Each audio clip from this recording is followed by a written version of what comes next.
ये हो क्या रहा है?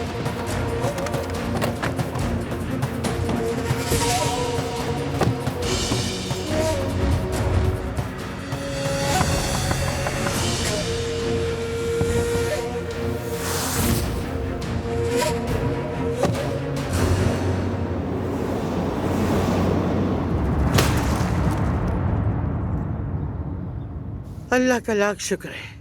काश तमाम मसले यहीं खत्म हो जाए, अब कोई दुख ना देखूं। अब हमारी फैमिली पर कोई बुरा वक्त, कोई मुसीबत, कोई परेशानी दोबारा ना आए। सुहा कहाँ पर है? मैं अभी देखकर आई हूँ, शायद आराम कर रही है। नसीब देखो जरा, एक औरत ने पहले बच्चा खो दिया और फिर अपने शौहर को। जो कुछ हुआ उसके बाद संभलना आसान नहीं। अदनान, मैंने तुम्हारा कमरा तैयार करवा दिया। दोहा ने अच्छी तरह हवा भी लगाई है।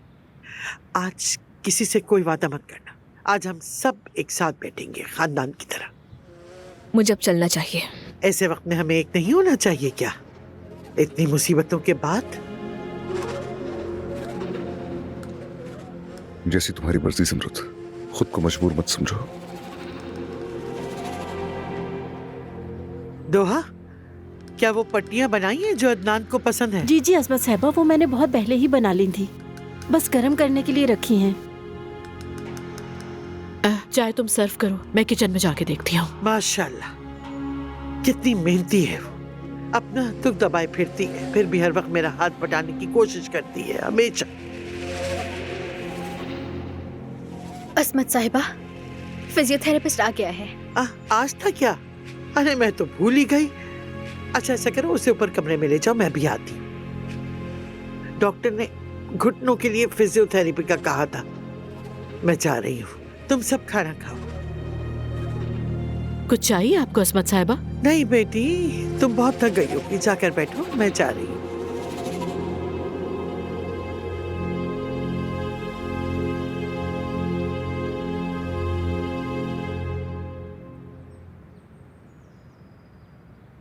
सोहा साहिबा जा गई हैं। मैंने उन्हें चाय भी दे दी है।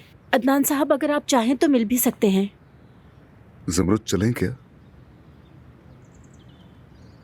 अगर तुम्हें अकेले बात करनी है तो मैं जा रही हूँ यहाँ से। चाहो तो आराम कर लो जाकर, मैं थोड़ी देर में आता हूँ।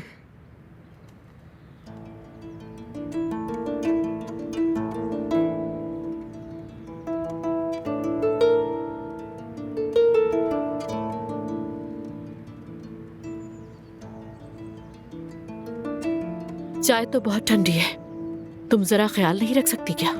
माफ कीजिएगा दानिया साहिबा, मैं अभी गर्म करके ला देती हूँ।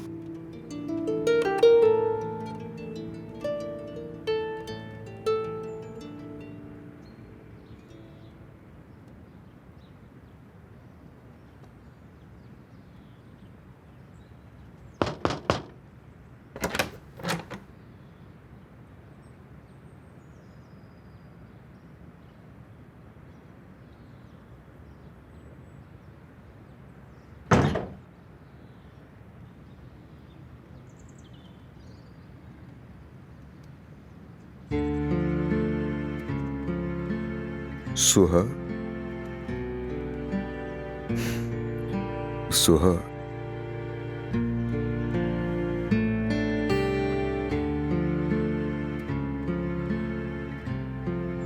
मैं देखने आया था कि तुम कैसी हो, लेकिन मुझे मालूम है तुम मुझसे नाराज हो। जानता हूं कि तुम मुझसे दूर भाग रही हो।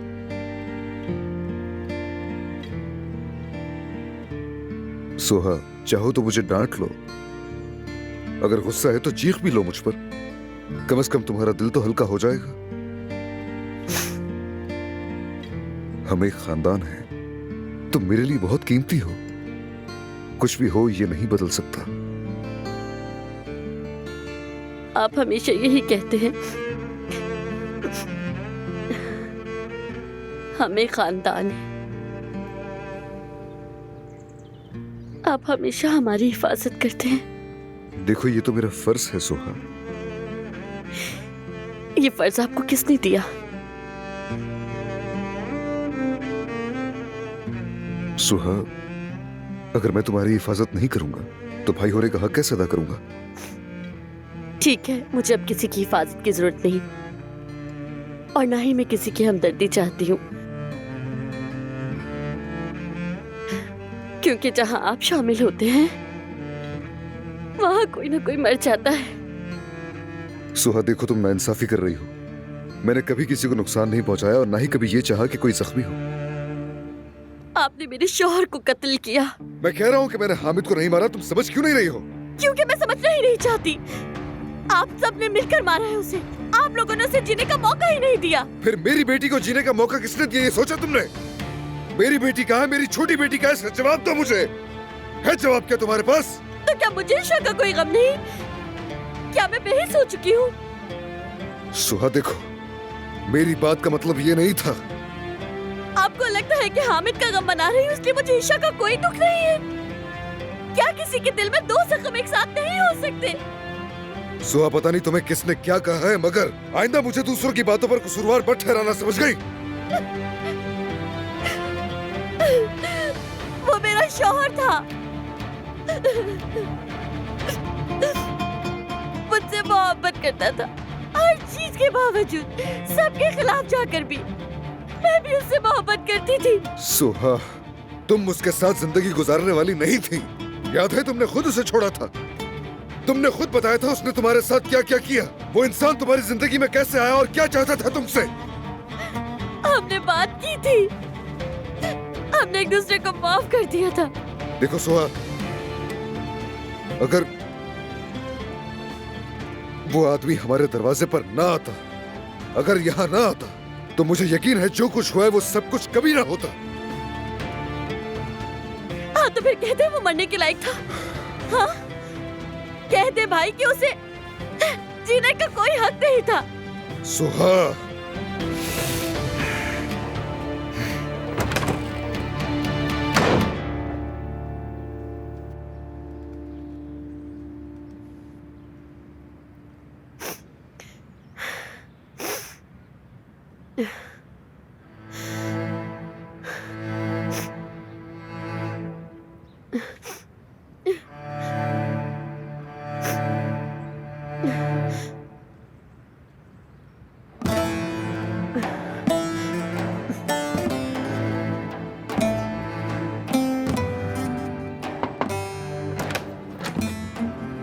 सोहा बेटी, मैं दरअसल चाय का कप लेने आई थी।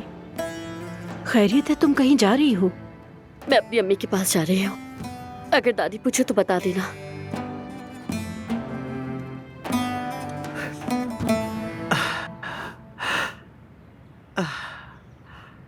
मैं खुद को काफी बेहतर महसूस कर रही हूँ। बहुत शुक्रिया बेटा। आपके घुटनों का दर्द जल्दी खत्म हो जाएगा। शुक्रिया बेटा। ओह, शुक्रिया बेटा। आज के लिए इतना काफी है अजमत साहिबा। शुक्रिया। हुरिया बेगम, आप इस तरह अचानक यहाँ क्यों आ गई? बस थोड़ी सी सीढ़ियाँ चढ़ के आई हूँ, कोई थक थोड़ी गई हूँ, आप फिक्र मत करें। ये लो बेटा, बहुत बहुत शुक्रिया। आपका भी बहुत शुक्रिया। अल्लाह हाफिज। हाँ चलो जाओ, खुदा हाफिज बेटा, खुदा हाफिज। अरे आप परेशान मत होइएगा, मैं तो बस वैसे ही आ गई अजमत साहिबा। 2 बातें करूंगी और चली जाऊंगी। ऐसे एक बात बताऊं आपको, जब इस तरह घुटनों की मालिश होती है ना, तो कहते हैं घुटने की हड्डी और खराब हो जाती है और बिल्कुल चल नहीं पाता इंसान। बहुत दर्द होता है हुरिया बेगम, बहुत। रात भर दर्द की वजह से नींद नहीं आती। हाँ जाहिर है नींद की कमी होगी, उसी से तो आंखों के नीचे स्याह हल्के पड़ जाते हैं ना। लेकिन खैर आप फिक्र मत कीजिए, हर चीज का हल मौजूद है। आप यहाँ आई क्यों हैं? अरे हद हो गई अजमत साहिबा, आप तो बिल्कुल बेमुरव्वत हो चुकी हैं। देखिए मेरा दामाद, मेरा प्यारा दामाद जेल से बाहर आया है, तो मिलने तो आऊंगी ना मैं आपसे। फिर आप मुझसे गिला करती कि तुम मिलने ही नहीं आई मुझसे। ठीक है, बहुत शुक्रिया। मुझे खुशी हुई कि आप आई, लेकिन अब जाएं और दरवाजा बंद कर दें, क्योंकि अब मैं सोना चाहती हूँ। देखिए दिल तो कहता है कि मलिहा का रिश्ता अब किसी ऐसे शख्स से कर दूं जो हमारे खानदान की सही कदर करे और इज्जत करे हमारी। बस यही सोचा अब मैंने। समझ में आया, अब समझ में आया कि आपके सरे आने की क्या वजह थी। समझ गई कि क्यों आई हैं आप यहाँ। मेरे पास तो और भी बहुत सारी बातें मगर जबान पर नहीं ला सकती ना। जरा तसव्वुर करें अजमत साहिबा, अगर मैंने सच बोल दिया तो क्या हो जाएगा? आपको पुलिस स्टेशन लेके जाया जाएगा क्योंकि आप ही तो अदनान के वालिदैन की मौत की जिम्मेदार हैं। अरे चुप कर जाओ हुरिया, किसी ने सुन लिया तो क्या होगा? क्या करती हो?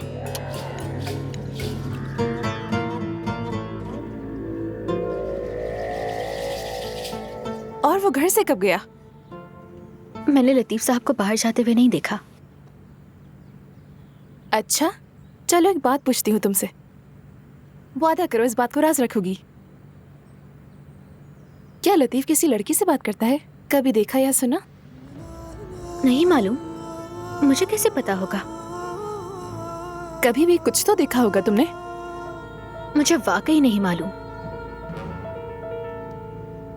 और अगर मालूम होता भी तो आपको बताना मुनासिब नहीं होता। मेरी बात सुनो, एक दिन तुम देखोगी मैं यहाँ रहने आऊंगी और आकर तुम्हें सिखाऊंगी कि क्या मुनासिब होता है और क्या नहीं।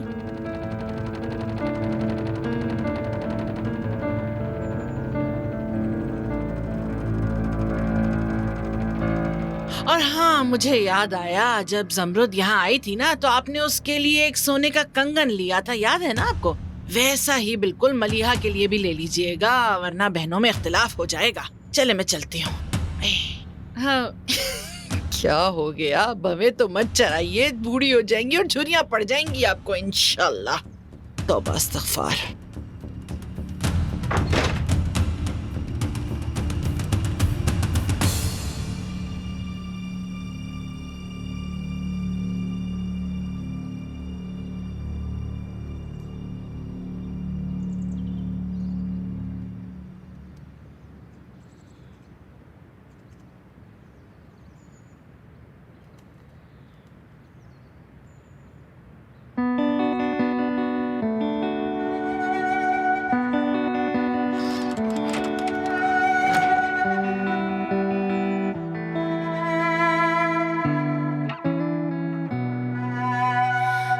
Vakti seherde açılır perde, düştüğüm yerde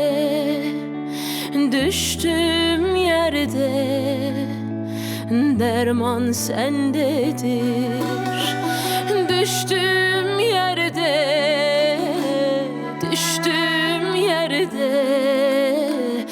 derman sendedir.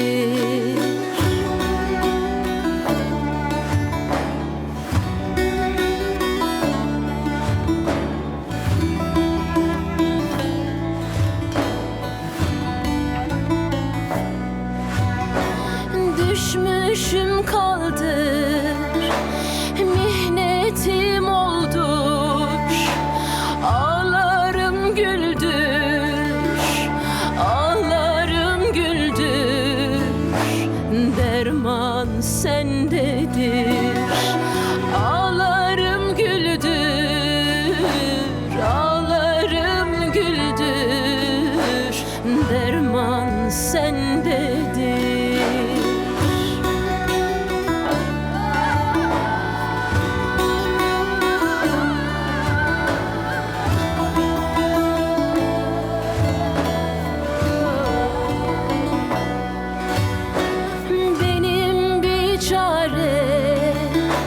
Kaldım avare, yürek pür yare,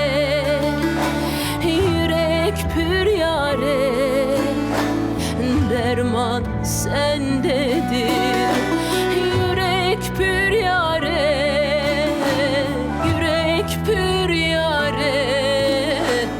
derman sendedir.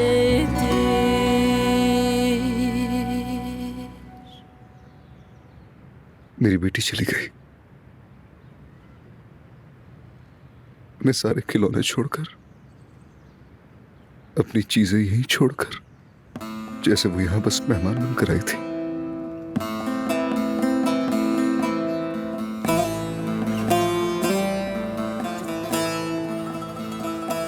हमेशा हमारे दिल में रहेगी।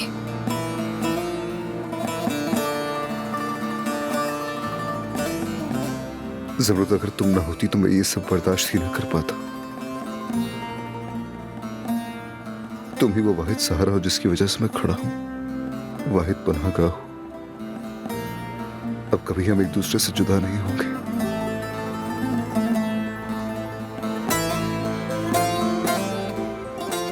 इंशाअल्लाह अदनान, तुम देखना ऐसा ही होगा।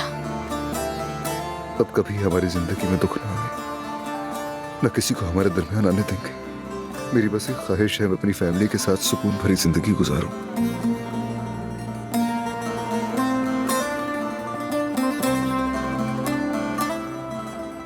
देखो, मुझे लगता है दादी अब तुमसे वो पुरानी नाराजगी नहीं रखती।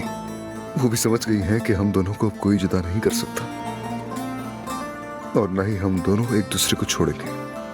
अगर तुम कुछ कहना चाहती हो तो कह सकती हो, बिला झिझक।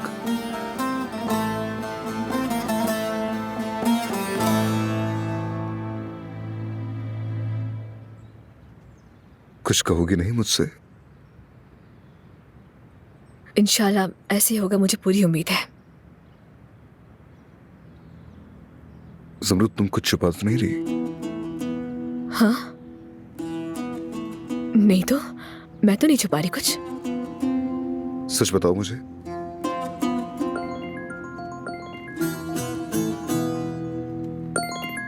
वकील का फोन है। जी कहिए। उसने खुद को पेश कर दिया? किसने? क्या? जैसे ही वो बयान दे मैं उससे वहीं पर उसी वक्त मिलने के लिए आऊंगा। हामिद का कातिल मिल गया? उसने खुद को पेश कर दिया। लेकिन कौन है वो? जमील, अब्बास का आदमी।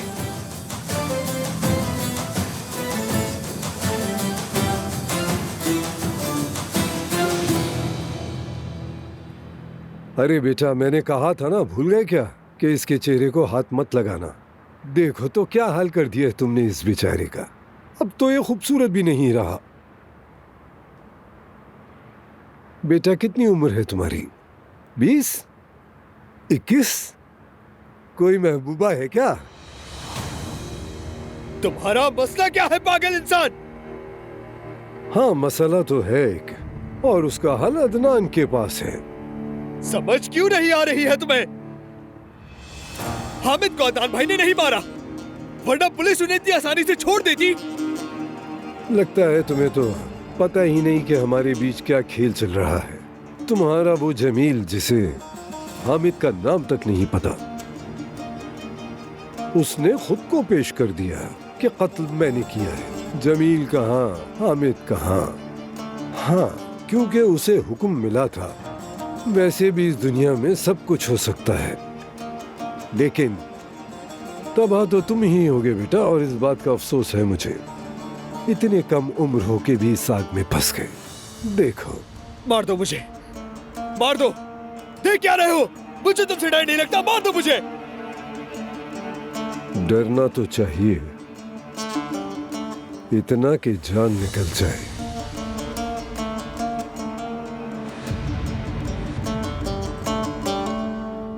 अभी कुछ दिन इधर उधर नजर मत आना। हालात ठीक हो जाए तो बेशक नवीन के साथ वापस आ जाए। दादी कहाँ है दुआ आपा? अदनान आ गया है, मैं बाद में बात करती हूँ। अपना ख्याल रखना।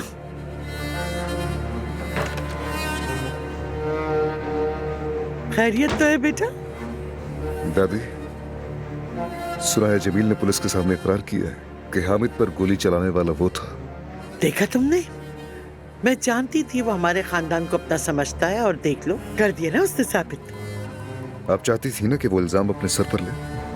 बेटा, मेरी प्यारी पोती ईशा सबको अजीज थी, सबकी जान थी वो प्यारी बच्ची। शायद इस गुस्से में उसने हामिद को मार दिया, और क्या आपको वाकई यकीन है जो आप कह रही हैं? या कातिल तो मिल गया ना तुम्हें, बस बाकी बातों से मुझे किसी किस्म का लेना देना नहीं है। दादी, मैं एक बेकसूर की जिंदगी बर्बाद होने नहीं दूंगा। वो खुद कह रहा है कि उसने किया, तो तुम क्या करोगे? देखिए, अगर मैं कातिल नहीं तो मुझे पता है वो आदमी हमारे खानदान में किसको बचा रहा है।